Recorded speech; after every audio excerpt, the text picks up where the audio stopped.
যোৰহাটৰ আৱৰ্ত ভৱনত শিক্ষামন্ত্ৰী ডাক্তৰ ৰণোজ পেগুৰ বৈঠক জিলা প্ৰশাসনৰ পৰা সাম্প্ৰতিক সময়ত বানত ক্ষতিগ্ৰস্ত বিদ্যালয়সমূহৰ খতিয়ান ল'লে মন্ত্ৰীগৰাকীয়ে বলিয়া বানত ক্ষতিগ্ৰস্ত হৈছে যোৰহাটৰ ৩৭৬খন বিদ্যালয় আৰু এখন মহাবিদ্যালয় বানত ক্ষতিগ্ৰস্ত শিক্ষাৰ্থীসকলক এককালীন সাহায্যৰ কথাও চিন্তা চৰ্চা কৰি থকাৰ কথা সদৰি মন্ত্ৰীগৰাকীৰ নথিপত্ৰ নষ্ট হোৱা ছাত্ৰ ছাত্ৰীক পুনৰ নথিপত্ৰ দিয়াৰ ব্যৱস্থা কৰিব চৰকাৰে লগতে বিদ্যালয় মেৰামতিৰ বাবে অনুদানো দিব ৰাজ্য চৰকাৰে সমান্তৰালভাৱে ৯ আগষ্টৰ পৰা জিলাখনৰ বানত ক্ষতিগ্ৰস্ত বিদ্যালয়সমূহ খোলা সন্দৰ্ভতো প্ৰতিক্ৰিয়া প্ৰকাশ কৰিলে মন্ত্ৰীগৰাকীয়ে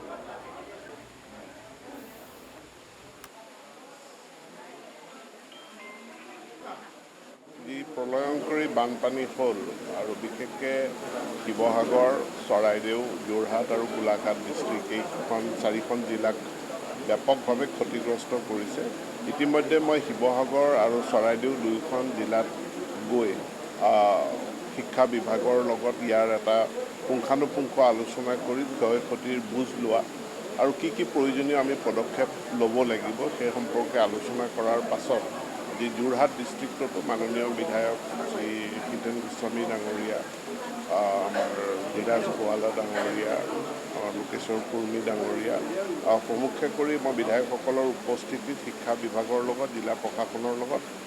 আলোচনাত মিলিত হওঁ প্ৰায় ৩৭৬খন বিদ্যালয় আৰু এখন মহাবিদ্যালয় CKB মহাবিদ্যালয় তৃতীয় এই বিদ্যালয়খিনি ক্ষতিগ্ৰস্ত হৈছে আৰু ইতিমধ্যে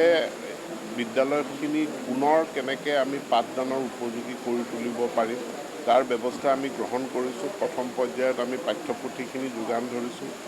ইউনিফৰ্ম যোগান ধৰিছোঁ মাননীয় মুখ্যমন্ত্ৰীক ধন্যবাদ জনাওঁ তেখেতে ঘোষণা কৰিছে প্ৰত্যেকখন বিদ্যালয়ৰ কাৰণে 2 লাখকৈ টকা তেখেতে আগবঢ়াইছে কিন্তু ইতিমধ্যে মই ইয়াত পৰ্যালোচনা বৈঠক অনুষ্ঠিত কৰাৰ পাছত দেখা পাইছোঁ যে কিছুমান বিদ্যালয়ৰ কাৰণে 2 লাখ টকাটো হয়তো জুৰিব সৰু স্কুল কিন্তু ডাঙৰ বিদ্যালয় বা মাধ্যমিক বিদ্যালয় য'ত বহু ছাত্ৰ ছাত্ৰী আছে তেনে বিদ্যালয়ত আমাৰ আৰু অধিক পুঁজিৰ প্ৰয়োজন হ'ব বহুকেইখন বিদ্যালয়ত নিজে দেখাই পাই আহিছোঁ যে তেওঁলোকৰ কম্পিউটাৰবিলাক নষ্ট হৈ গৈছে তেওঁলোকৰ পুথিভঁৰাল নষ্ট হৈ গৈছে ফাৰ্নিচাৰ আচবাব নষ্ট হৈ গৈছে গতিকে এইখিনি পুনৰ আমি যোগান ধৰিব লাগিব আৰু পুনৰ যোগান ধৰাৰ কাৰণে ব্যৱস্থা আমি গ্ৰহণ কৰিম সকলো বিদ্যালয়ক পুনৰ পাঠদানৰ উপযোগী কৰি গঢ়ি তোলাৰ কাৰণে খৰতকীয়াভাৱে গঢ়ি তোলাৰ কাৰণে মই গুৱাহাটীলৈ ঘূৰি গৈ